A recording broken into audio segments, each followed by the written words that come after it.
অনেক দিন পরে একটা ভিডিও বানাচ্ছি আবার। এর আগে একটা বানিয়েছিলাম, আবার বানাচ্ছি।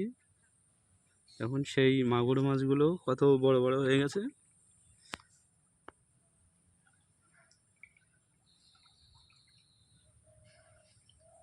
এখন ওদের খাদ্য দেওয়া হয়নি বলে সব এদিক ওদিক চলে যাচ্ছে। খাদ্য দিলে আবার সব এক জায়গায় হয়ে যাবে।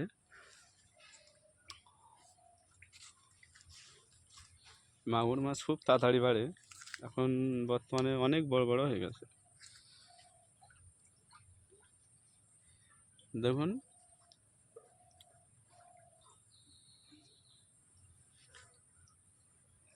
সেদিন শিয়ালে মুরগি নিয়ে যাচ্ছিল পানি কম হওয়ার কারণে। আজকে তো এত বৃষ্টির কারণে পানি ভর্তি হয়ে গেল, আর শিয়ালের আর দেখা মিলছে না। জঙ্গল তো চারিদিকে, শিয়াল তো এমনিই দেখা যাবে, বুঝছো? সব জঙ্গল। আমাদের বাড়িটাই আসলে জঙ্গলে, যে আমাদের বাড়ির রাস্তা,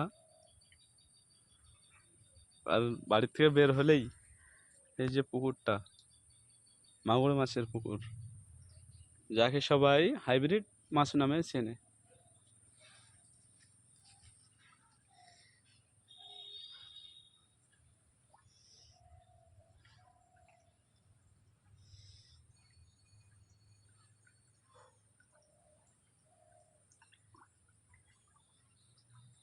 বাই।